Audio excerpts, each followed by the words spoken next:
નમસ્તે વિદ્યાર્થી મિત્રો આજે આપણે આ વિડીયોમાં બંધારણના મોસ્ટ આઈએમપી અગાઉની એક્ઝામમાં પૂછાઈ ગયેલા 10 MCQ PYQની આપણે ચર્ચા કરવાના છીએ. તો વિડીયોને અંત સુધી નિહાળવા વિનંતી. પહેલો પ્રશ્ન છે, ભારતના રાષ્ટ્રપતિ બાબતમાં કઈ બાબત ખોટી છે? ઓપ્શન એ છે ઓછામાં ઓછી ઉંમર 35 વર્ષ હોવી જોઈએ. તો કે હા મિત્રો, રાષ્ટ્રપતિ ભારતના નાગરિક હોવા જોઈએ. તો આ પણ સાચું છે. રાષ્ટ્રપતિનો કાર્યકાળ 5 વર્ષનો હોય છે. આ પણ સાચું છે. તો મિત્રો અહીંયા તમને એવું પૂછ્યું છે કે કઈ વાત ખોટી છે. તો મિત્રો ઓપ્શન ડી આ પ્રશ્નનો જવાબ આ ખોટો છે. રાષ્ટ્રપતિ પોતાનું રાજીનામું વડાપ્રધાનને આપે. મિત્રો વડાપ્રધાનને ના આપે, ઉપરાષ્ટ્રપતિને રાજીનામું આપે છે. ચલો નેક્સ્ટ પ્રશ્ન જોઈ. કયા વડાપ્રધાનને પંચશીલના કરાર કર્યા હતા? તો આનો ઓપ્શન છે મોરારજી દેસાઈ, PV સિંહ, ચંદ્રશેખર, જવાહરલાલ નહેરુ. તો મિત્રો આનો સાચો જવાબ છે ઓપ્શન ડી, જવાહરલાલ નહેરુ. ત્યાર પછીનો પ્રશ્ન જોઈ.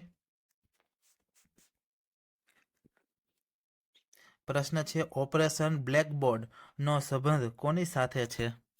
ઓપ્શન એ ઉચ્ચ શિક્ષણ, ઓપ્શન બી માધ્યમિક શિક્ષણ, ઓપ્શન ડી પ્રૌઢ શિક્ષણ, ઓપ્શન ડી પ્રાથમિક શિક્ષણ. તો મિત્રો આનો સાચો જવાબ છે ઓપ્શન ડી, પ્રાથમિક શિક્ષણ. ત્યાર પછીનો પ્રશ્ન જોઈ. ભાષાના આધારે રચાયેલું ભારતનું પ્રથમ રાજ્ય કયું છે?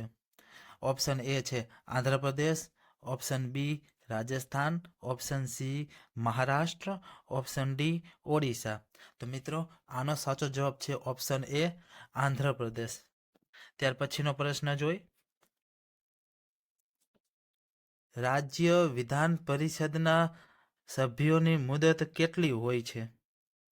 તો આનો ઓપ્શન એ છે 4 વર્ષ, ઓપ્શન બી છે 5 વર્ષ, ઓપ્શન સી છે 6 વર્ષ, ઓપ્શન ડી છે 7 વર્ષ. તો મિત્રો આનો સાચો જવાબ છે ઓપ્શન સી 6 વર્ષ. ત્યાર પછીનો પ્રશ્ન જોઈ.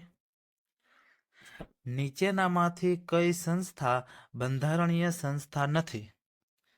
ઓપ્શન એ છે આયોજન પંચ, ઓપ્શન બી છે નાણાં પંચ, ઓપ્શન સી છે રાષ્ટ્રીય વિકાસ પરિષદ, ઓપ્શન ડી આમાંથી કોઈ નહીં.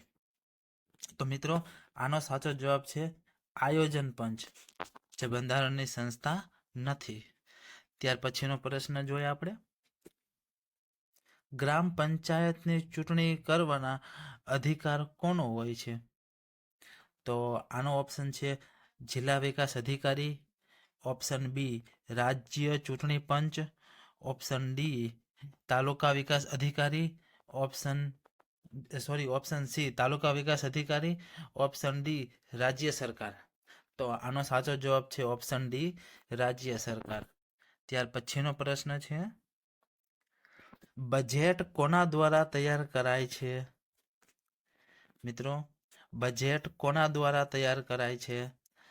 ઓપ્શન એ છે લોકસભા, ઓપ્શન બી છે રાજ્યસભા, ઓપ્શન સી છે રાષ્ટ્રપતિ, ઓપ્શન ડી છે મંત્રીમંડળ. તો આનો સાચો જવાબ છે ઓપ્શન ડી, મંત્રીમંડળ દ્વારા બજેટ તૈયાર થાય છે.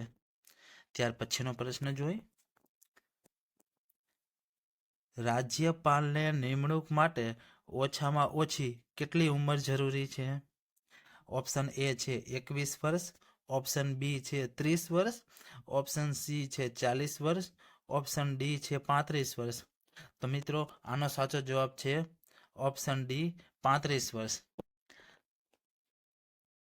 ત્યાર પછીનો પ્રશ્ન છે નાણાં પંચ દર કેટલા વર્ષે નિમણૂક થાય છે? ઓપ્શન એ છે 5 વર્ષે, ઓપ્શન બી છે 6 વર્ષે, ઓપ્શન સી છે 7 વર્ષે, ઓપ્શન ડી છે 8 વર્ષે. તો મિત્રો આનો સાચો જવાબ છે ઓપ્શન એ 5 વર્ષે નાણાં પંચની નિમણૂક થાય છે. મોસ્ટ આઈએમપી છે. તો મિત્રો આ આપણે બંધારણના અગત્યના 10 MCQ જોયા જે અગાઉની પરીક્ષામાં પૂછાઈ ગયેલા છે. તો મિત્રો મારી ચેનલમાં નવા હોય તો ચેનલને સબસ્ક્રાઈબ કરો